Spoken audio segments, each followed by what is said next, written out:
distinguidas autoridades del Hospital Iztecali, personal de enfermería, muy buenos días. La Subjefatura de Enfermería en Educación e Investigación del Hospital Iztecali, Ensenada, les da la más cordial bienvenida al último día de jornadas de educación médica continua Enfoque Iztecali 2023 de la guía a la práctica clínica en el módulo de enfermería. Presentamos a nuestras apreciables personas en nuestra mesa del presidium, nuestra licenciada en enfermería, Lilian Marlene Pérez de León, jefa de enfermeras.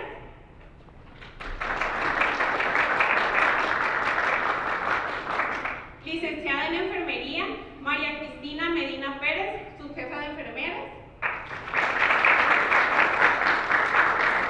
Y maestra Esperanza Arellano Mariscal, subjefa de educación e investigación en salud.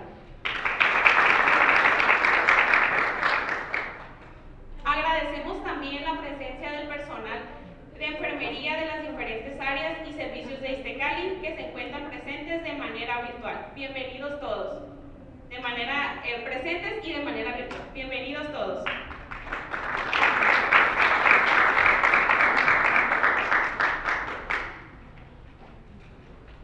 Solicitamos a continuación la presencia de nuestra jefa de enfermería, licenciada en enfermería, Lilian Marlene Pérez de León, para que nos brinde unas palabras de bienvenida.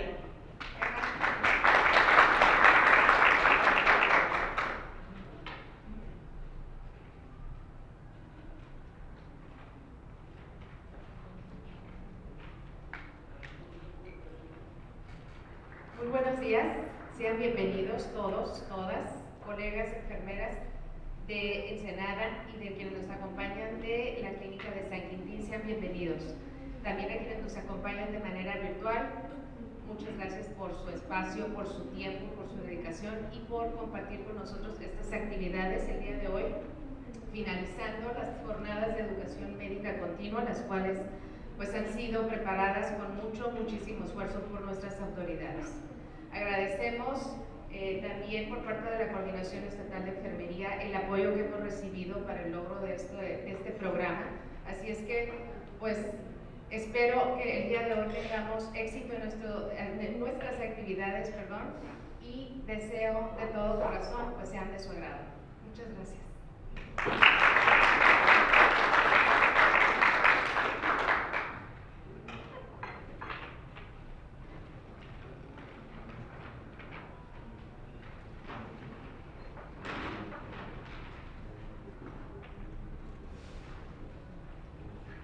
Sin más preámbulo, damos inicio a nuestras jornadas de enfermería con el tema la importancia de la inmunización contra el SARS-CoV, impartida por la maestra en Salud Pública, Michelle Astorga, Portugal. A continuación,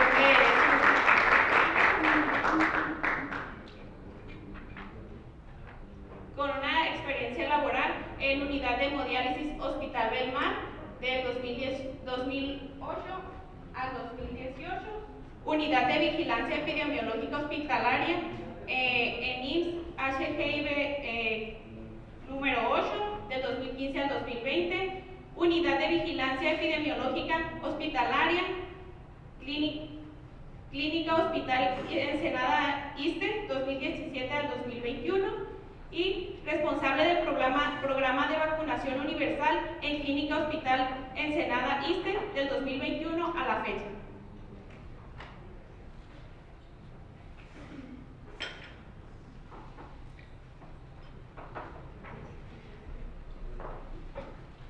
Buenos días, gracias por la invitación a esta jornada de salud. Me toca participar ahora con el tema de la importancia de inmunización contra SARS-CoV-2 durante la pandemia. Bueno, este tema, todos conocemos que las vacunas son de vital importancia para reducir cualquier curva de incidencia de algún padecimiento que tenga relevancia internacional de salud pública. Y en el caso del COVID-19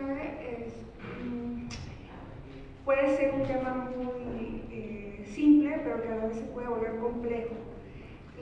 El objetivo de sensibilizarnos sobre la importancia es profundizar sobre el padecimiento y cuál es la relevancia que tienen las vacunas, su efectividad y cuál es el mecanismo de acción.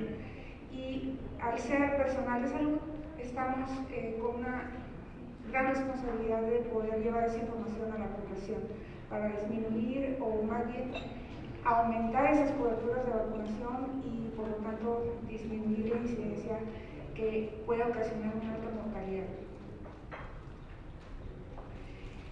Pudiera yo resumirles este tema con una imagen de un canal endémico que demuestre la correlación entre las coberturas y la incidencia de vacunación y la incidencia de COVID, perdón. Sin embargo, sería muy reduccionista abordar el tema con un canal endémico. Entonces vamos a profundizar un poquito. Esta presentación tiene un contenido, vamos a ver un poquito de antecedentes. Las vacunas que están aprobadas para su uso en México, también un enfoque en Estados Unidos, cuáles son las plataformas utilizadas para la elaboración de vacunas para COVID-19 y la importancia de la información durante el asesoramiento de los pacientes, que de pronto son nuestra razón para que puedan apegarse a una recomendación internacional para prevenir un padecimiento como COVID-19. Adelante. Los coronavirus son virus, son patógenos que afectan tanto a humanos como a animales. Hay una amplia variedad de tipos de coronavirus. Sin embargo, ¿qué sucedió en el 2019? A finales de este año, en la provincia de Wuhan, China, se reportó un aumento en el número de casos de neumonía típica y que se distribuyeron a lo largo del país y posteriormente cruzaron fronteras, al grado que en 2020, en febrero, se declara la pandemia y la Organización Mundial de la Salud nombra a la enfermedad de SARS-CoV-2 como COVID-19. 3 años posteriores a la aparición de los primeros casos, en mayo de este año, por fin se da fin a la etiqueta de emergencia sanitaria. Sin embargo, los casos aún continúan. Sin embargo, la OMS lo declara como emergencia sanitaria, un fin de esta emergencia. Actualmente se cuenta con un total de 183 vacunas para prevenir COVID-19. Estas vacunas esas 83 se encuentran en estado en fase clínica y otras tantas, más de 100, en fase preclínica. Y recordando las fases, la fase preclínica consiste en la elaboración de la vacuna y su ensayo en animales. La fase clínica es aquella que se destina a aplicar estas vacunas en humanos, y de ahí que exista fase 1 hacia la 4. Algunas de las vacunas contra COVID-19 fueron liberadas en su fase 3, y esto bajo una autorización de la Organización Mundial de la Salud como uso de emergencia. Las vacunas, como mencioné al principio, se considera el enfoque más prometedor para prevenir una pandemia como COVID-19.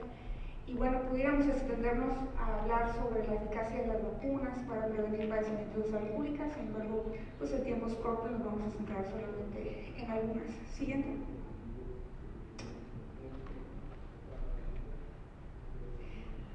Actualmente se estima que hay más de 600 millones de casos de COVID-19 y una estimación de 6 millones de muertes a nivel mundial. Esta curva se debe, bueno, entre que no contábamos con una vacuna, también a otro desafío que ha sido la mutación de este virus. A lo largo de la pandemia se han registrado hasta 4 tipos de coronavirus que afectan a humanos y cada uno de ellos tiene sus subvariantes. En el 2020 se encontró la primera variación, que fue la cepa alfa. Los primeros casos fueron registrados en el Reino Unido.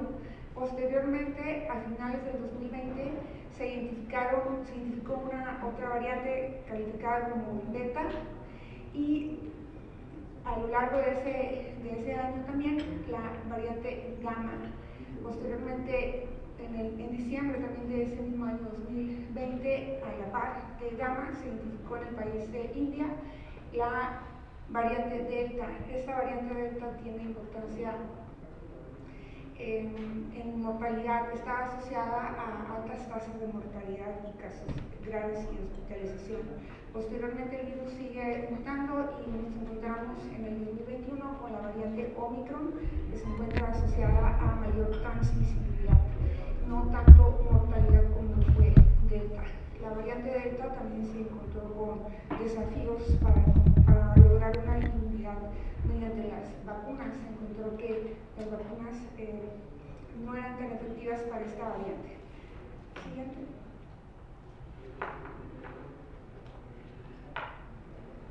Actualmente se encuentran 10 vacunas aprobadas para su uso en México, esto al día 2 de diciembre de 2022.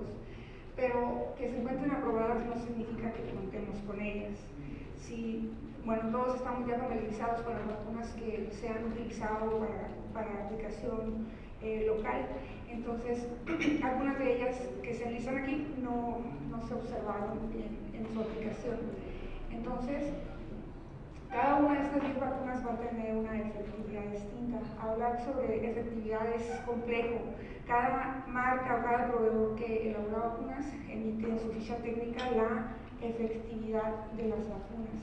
La efectividad está muy ligada a condicionamientos como el estado de salud del paciente y también si completan los esquemas. Ejemplo, Pfizer en sus fichas había descrito que tenía una eficacia del 93% una vez completado el esquema.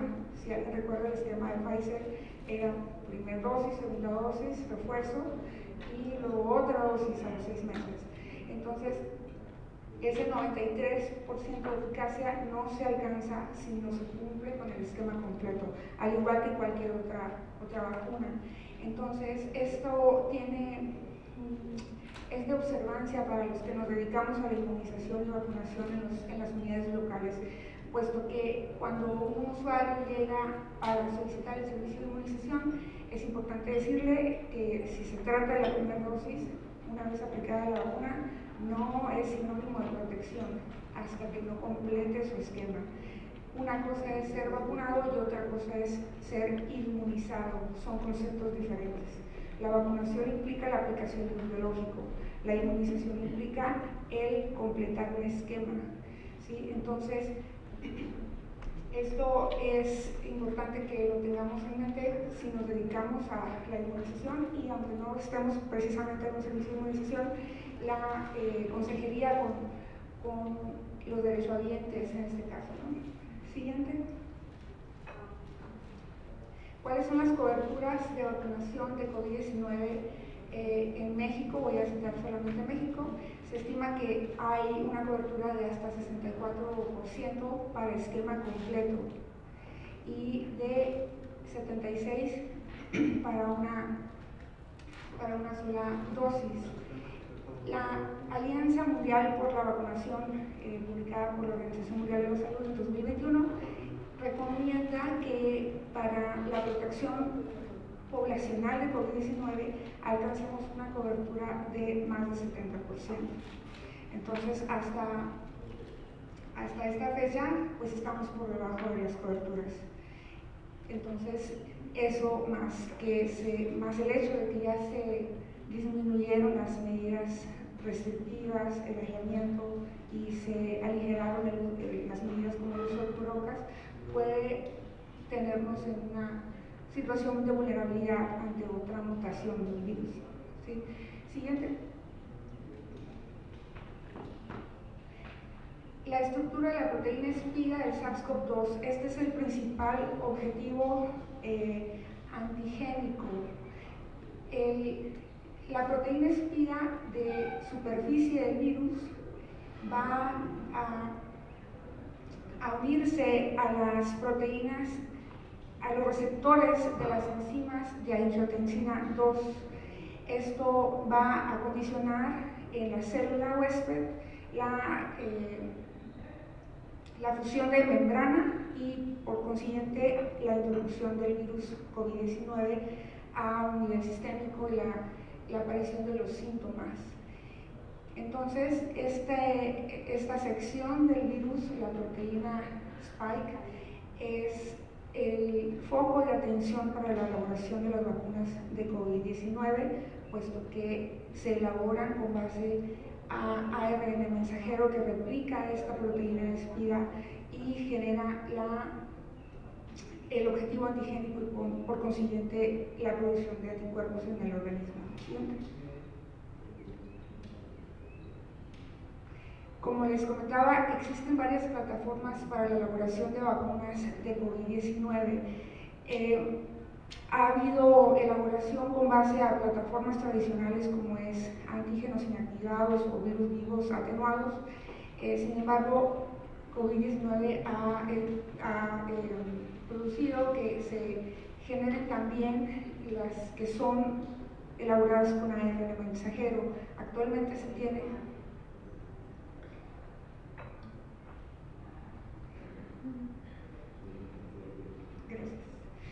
Entonces, se tiene actualmente, de acuerdo a Natur, hasta 20 marcas o proveedores de vacunas con elaboración de esta nueva tecnología de ARN mensajero.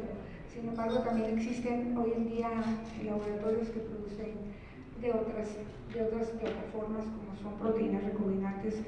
Un ejemplo de estas son las vacunas de ébola o las vacunas de virus del papiloma también tienen plataformas nuevas. Siguiente. El enfoque de la vacunación contra COVID en Estados Unidos. ¿Por qué se cita aquí esta lámina? Puesto que somos una ciudad fronteriza y es común ver que migremos a Estados Unidos para aplicarnos la vacuna que consideramos más eficaz. Es importante conocer cuáles son las que se están aplicando en Estados Unidos. Actualmente se tienen 3 vacunas, de las cuales 2 son elaboradas por ARN mensajero y la tercera es a base de proteína recombinante.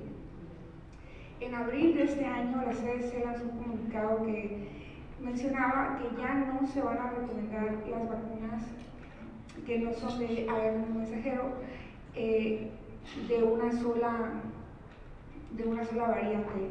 Pfizer y Moderna son bivalentes. Esto significa que contienen en su ARN la factibilidad de producir, o más bien de unirse a la proteína espiga del virus de la cepa original y Omicron, que si recordamos, Omicron estaba más asociado a mayor transmisibilidad, ¿sí?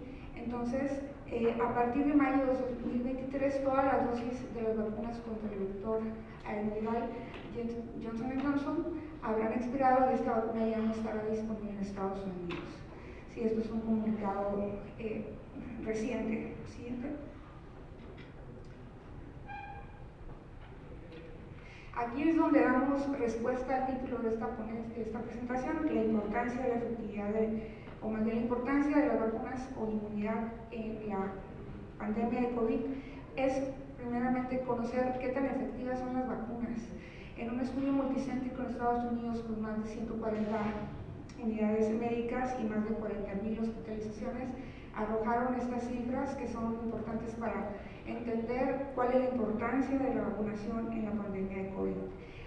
Las vacunas disponibles en Estados Unidos son altamente efectivas y se encontró que son efectivas hasta el 89% cuando se aplican 2 dosis. ¿Sí? Entonces, la estadística en relación a la efectividad siempre va a estar ligada al esquema que haya sido completado. ¿Sí? Entonces, este estudio habla de 2 dosis de una vacuna que haya sido elaborada con ARN mensajero.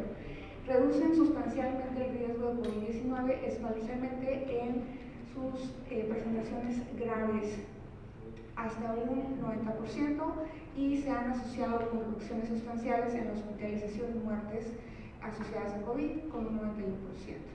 Otro estudio demuestra que las tasas de hospitalización y mortalidad por COVID-19 son consistentemente más altas entre las personas no vacunadas en comparación con las vacunadas con o sin dosis de refuerzo. Entonces, esto es un reto verdadero transmitírselo a los usuarios que acuden a un servicio de inmunización, porque si recordamos, al inicio de las primeras dosis de la vacuna contra COVID con la vacuna Pfizer, ¿cuál era la percepción de la población? Se vacunaban y ese mismo día se quitaban el cubrebocas y ese mismo día rompían el aislamiento. Entonces, era una responsabilidad y un reto para nosotros que vacunamos explicarle al usuario, usted no está protegido todavía. Hasta que no complete las 3 dosis de la vacuna Pfizer es cuando se puede considerar que adquiere la eficacia que oferta la marca. Si no, no está protegido. ¿Sí? Entonces aquí la importancia de hacer una difusión inteligente con medios de comunicación para que llegue esto a la población blanca. Siguiente.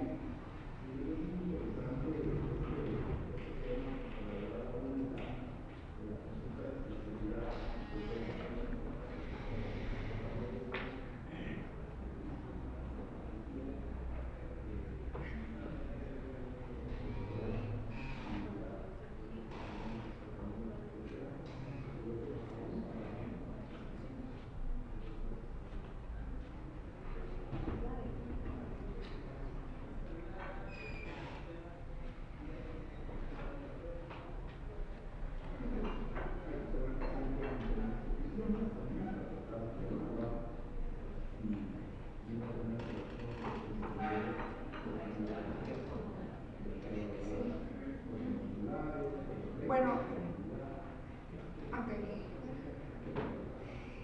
Sí, gracias. Entonces, la importancia de la vacunación radica también en conocer si podemos tener el riesgo de, o más bien podemos vacunarnos si hemos tenido antecedentes de infección contra COVID. Este punto era de interés cuando los usuarios llegaban a un punto de vacunación. Ya me dio COVID, acabo de atravesar por un episodio de COVID, ¿me puedo vacunar? Entonces, esto es importante conocer que la evidencia resalta que la vacunación parece aumentar aún más los niveles de anticuerpos en aquellos con infección pasada y probablemente mejora la durabilidad y la amplitud de la protección, siempre y cuando hayan pasado los días de aislamiento. Los lineamientos de Pfizer, por ejemplo, mencionan que pueden vacunarse todos aquellos que hayan padecido COVID, siempre y cuando hayan transcurrido 14 días sin síntomas, partiendo del último día de síntomas. ¿Sí? Esto porque los efectos asociados a la vacunación se pueden exacerbar si cuentan con un cuadro agudo de infección respiratoria. Entonces, el tiempo necesario para generar una respuesta inmune protectora después de la vacunación excede el periodo medio de incubación del SARS-CoV-2. ¿Qué significa esto? Que podemos estar vacunando a alguien que está en periodo de incubación.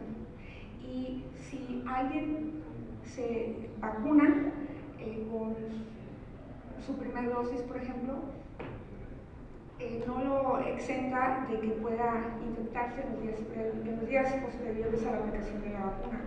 ¿Por qué es esto? Bueno, el cuerpo requiere hasta 2 semanas en promedio, hasta incluso hasta 3, para generar el pico de anticuerpos que le va a proteger. Y en lo que transcurren esas 2 semanas pueden exponerse a una persona con síntomas y contagiarse.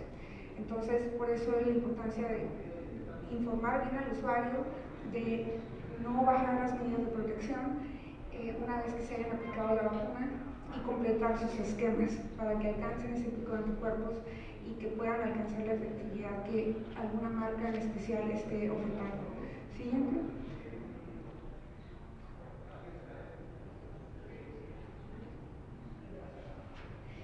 ¿Qué puntos debemos de asesorar al paciente? Los efectos adversos esperados y su tratamiento. Existen algo que se llama falsas contraindicaciones, y eso es bien común en niños, o más bien que las mamás tengan un concepto de contraindicación equivocado, como por ejemplo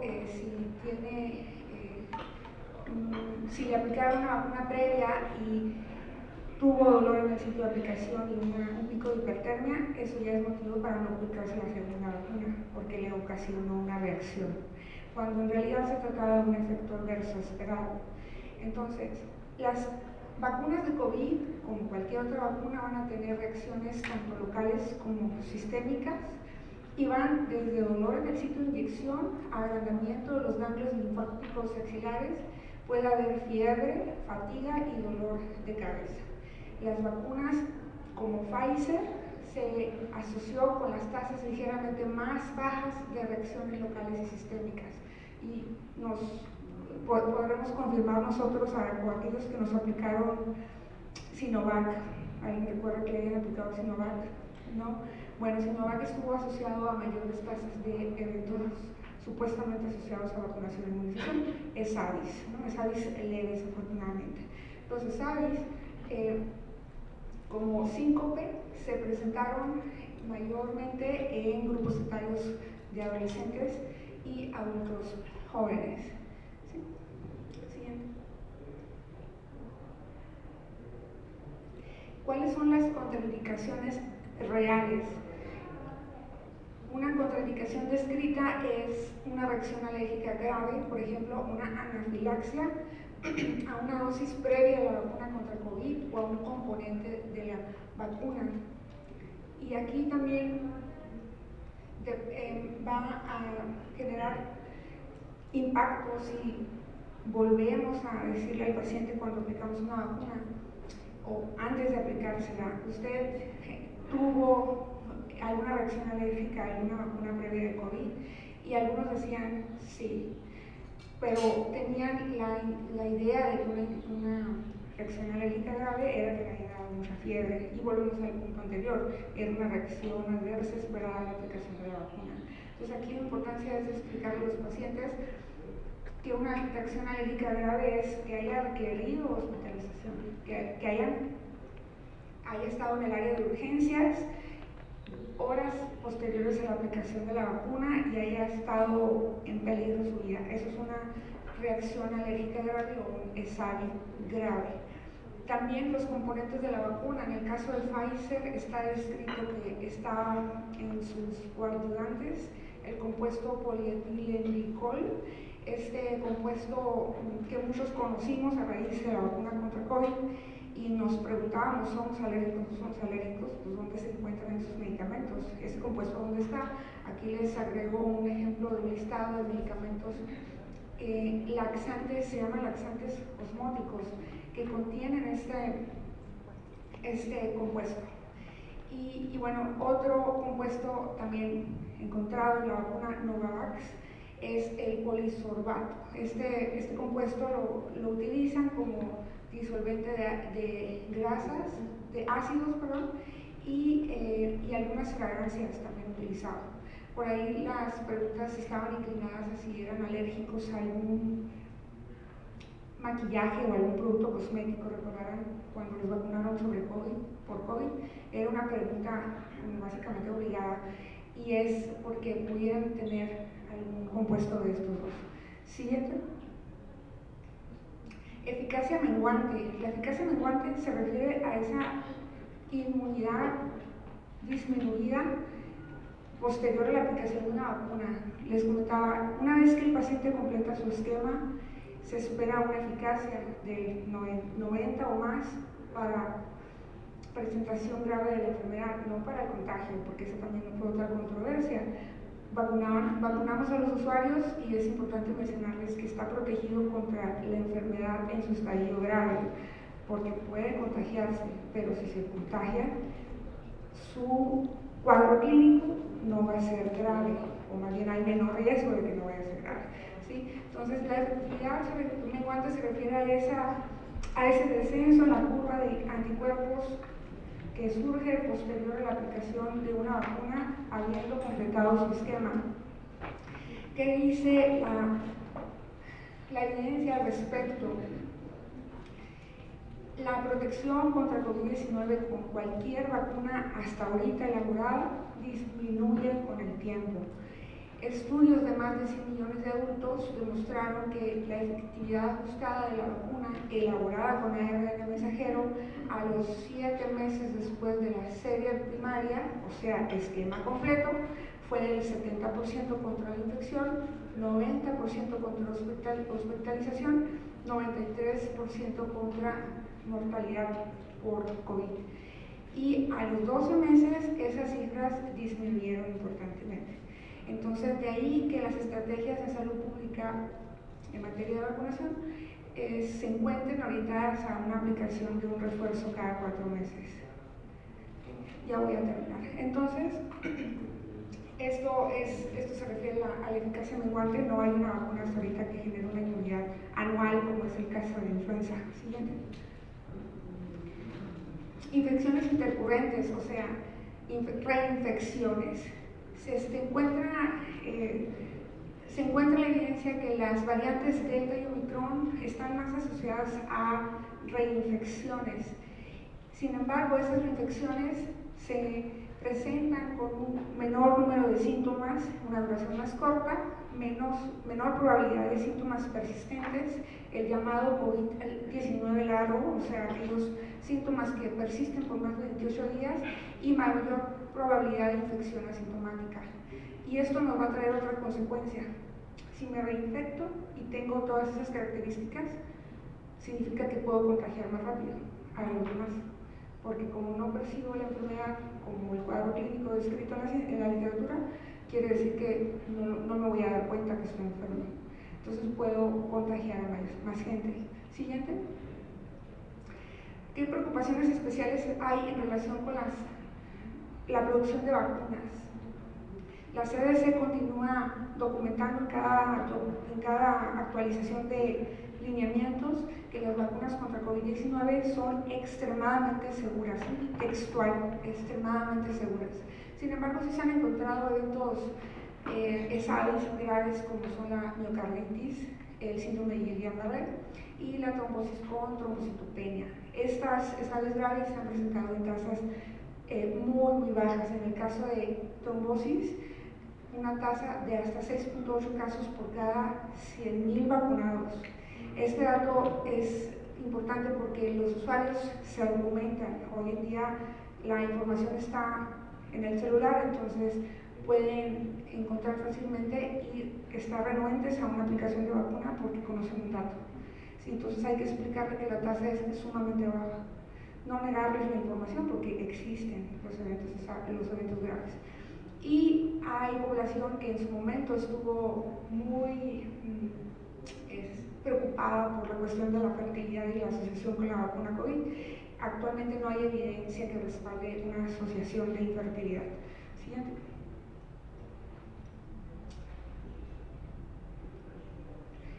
¿Y qué pasa con la tasa de incidencia de miocarditis? También es baja. Se han reportado el género masculino y la presentación, o más bien el primer refuerzo, una tasa de miocarditis de 200 casos por millón de dosis aplicadas. Entonces es sumamente baja y posiblemente esté asociada a otros condicionantes o confusores epidemiológicos. Siguiente. Las recomendaciones de la CDC siguen siendo las mismas: vacunar para protegernos contra COVID-19 y exponen en sus lineamientos esquemas muy diversos. Los esquemas de vacunación pues van a depender de cada una de las vacunas. Hay circunstancias especiales como los pacientes inmunocompetentes, que se espera que una sola dosis de vacuna bivalente para aumentar la inmunidad sea suficiente.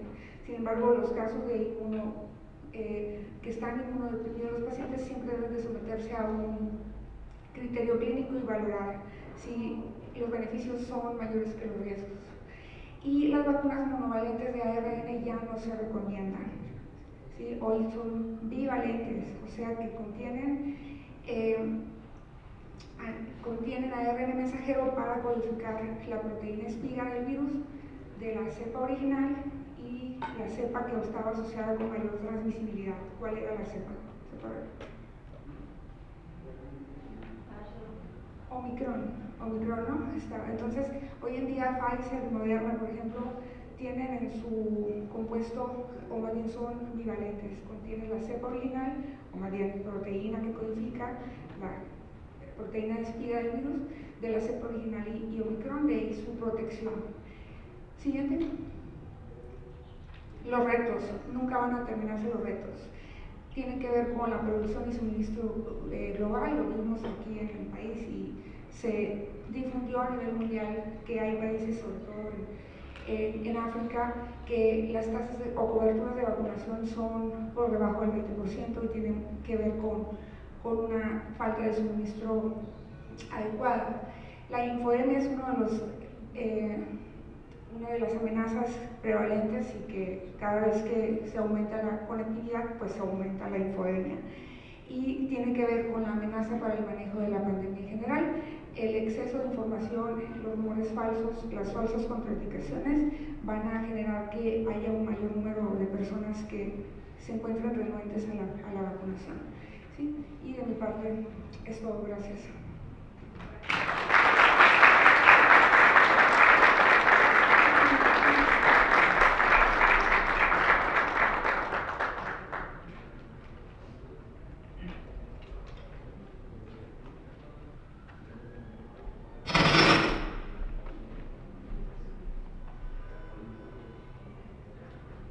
Antes de concluir, ¿hay alguna duda, alguna pregunta hacia nuestra ponente sobre el tema visto?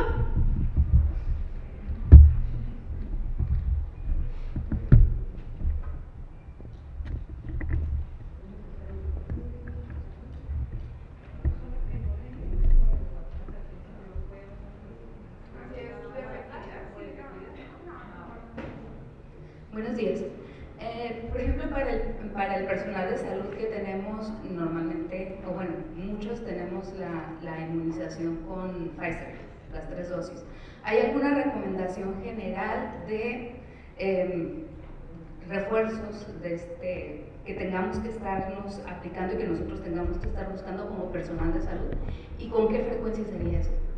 Sí, la Secretaría de Salud emitió un comunicado hace ya como un año cuando estuvimos aplicando AstraZeneca, en que comentaban que se recomienda cada 4 meses aplicarse un refuerzo. Ya no he leído que haya alguna actualización al respecto. La última serie de vacunas aplicadas a nivel masivo fue en abril del año pasado. Y pues la recomendación sigue siendo la misma, hay que buscar la vacuna para aplicarse. Si ya pasaron de 4 a 6 meses debido a la evidencia, pues que la inmunidad desciende con el tiempo, hasta que se genere una vacuna que sea de una protección anual, como lo fue influenza, o más bien sigue siendo influenza, ¿no? Y que cada año la vacuna de influenza contiene, son multivalentes, pues se adaptan a las cepas del virus influenza circulantes en el continente, ¿no? Entonces ya nosotros como personal de salud recaen en la responsabilidad de buscar la vacunación y buscar, por ejemplo, la vacuna que hemos estado utilizando en los centros de salud y todo eso para estarnos vacunando cada 4 meses. Bueno, es una pregunta muy compleja. Es con base a la disponibilidad. ¿Sí? Desconozco por qué no se ha hecho de manera masiva nuevamente como fue en abril del año pasado. Eso ya corresponde a decisiones de autoridades locales, estatales y nacionales, ¿no? O sea, por lo pronto, si ya pasaron más de 4 meses, pues sí es una cuestión propia, ¿no? Personal, individual, de buscar la vacuna hasta que se garantice la cobertura nuevamente en todas las unidades y en todas las dependencias. Hola, buenos días. Mi duda es si tengo 2 dosis de Pfizer, la tercera por desconocimiento o a lo mejor así era, tenía que ser otro tipo de vacuna para reforzar las 2 Pfizer que se administraron. Entonces, algunos se aplicaron 3 Pfizer, que porque teníamos que seguir la continuidad de las 2 primeras, yo me puse una tercera diferente para que reforzara las dos Pfizer que tenía anterior. Eso no nos quedaba claro. Sí, hubo mucha confusión al respecto. La CDC es muy clara con ese punto en particular. Se describe que el esquema puede ser completado con otras marcas. No hay contraindicación. O sea, lo ideal a lo mejor sería completarlo con la misma marca que lo inició, siempre y cuando sean los tiempos. Pero si por cuestiones de disponibilidad ya no hay Pfizer, pues como dijo algún presidente por ahí, la mejor vacuna es la que está disponible. ¿Sí? Eso para no ponernos en riesgo, básicamente. ¿Alguien más? ¿Alguna otra duda?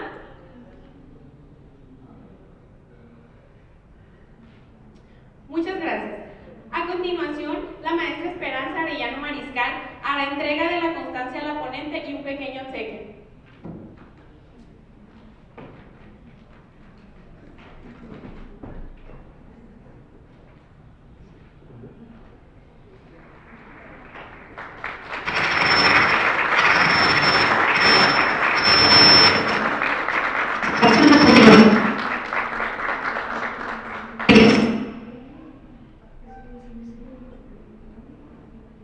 De la constancia.